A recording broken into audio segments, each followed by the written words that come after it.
Hello everyone. So in this video, Narjas and myself are going to present to you the following topic: linguistic awareness of cultures. This is going to be our plan. First, we're going to talk about what is a culture. Secondly, what is intercultural communication? And then we're going to talk about three types of communication. First of all, the non-verbal one, the written one, and finally the verbal one. We're going to perform a little role play where we're going to show you the coming together of two different cultures. And finally, the conclusion. So first of all, what is a culture? Etymologically, culture derives from the Latin word cultura, which means to cultivate. It can be understood as systems of symbols and meanings which have been molded in the evolution of a certain community. It can define ways of life that are passed down from generation to generation. These include, for example, codes of manners, way of dressing, language, religion, arts, norms of behavior, or morality. Culture influences language in the society that it evolves in, spoken language as well as written or body language.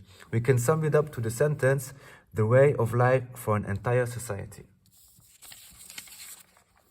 So now, what is intercultural communication? Communication between people with different cultures. It requires an understanding that different cultures have different customs, standards, social mores, and even thought patterns. And here, the linguistic awareness of culture is an approach applying in intercultural communication training programs.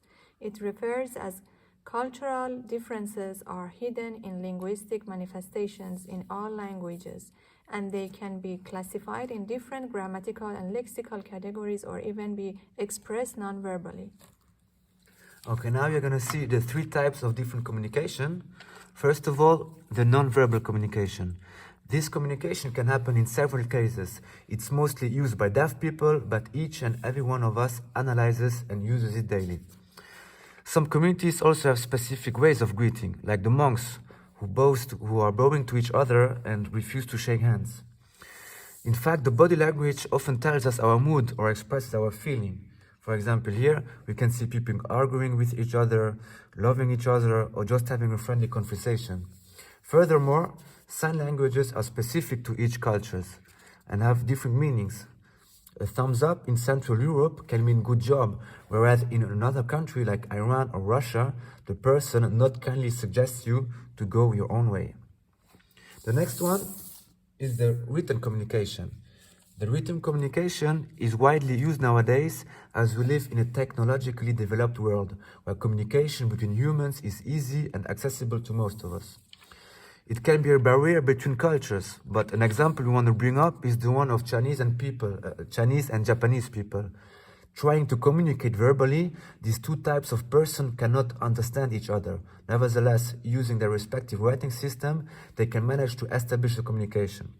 In this example, Japanese and Chinese people can read these ones. The Chinese would say, 上店在哪儿? And the Japanese would say, お店はどこですか? Both of it means where is the supermarket, but as you hear, there's a big difference verbally, but they can nevertheless communicate with the writing systems.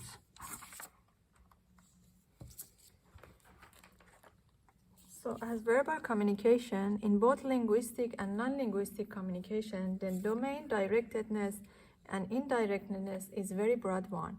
Germans are very direct and speak to the point, for example, in case of telling no word, whereas in Malaysia, such practice is not common and explicit, and mostly other cultures would interpret it not suitable and professional. So, as an international employee working among Malaysians, identifying situations when your local colleague is actually saying no without telling you so is an indirect verbal challenge.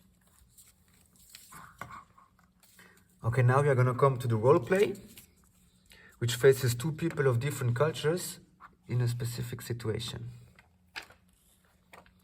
Hello, I've never seen you around here at the university. Oh, hi. No, I'm new in Luxembourg. I arrived several weeks ago. Awesome, nice to meet you. May I shake your hand as a greeting? Nice to meet you too. Sorry, this way of greeting is not appropriate to my culture. A bow of the hand will be sufficient. Oh, all right then. I didn't know about that. In my culture, we shake hands or give kisses on the cheeks. Oh, it's all right. We all have different customs. Have a good day.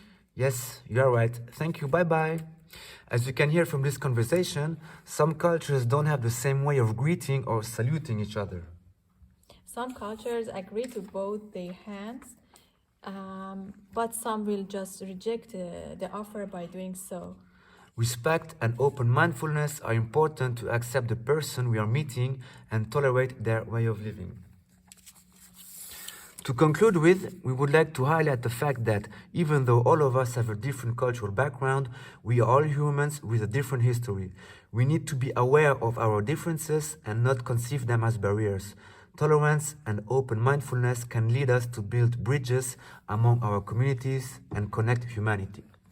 That was it. Thank you for listening and watching. Thank you. See you. Bye-bye. Bye-bye.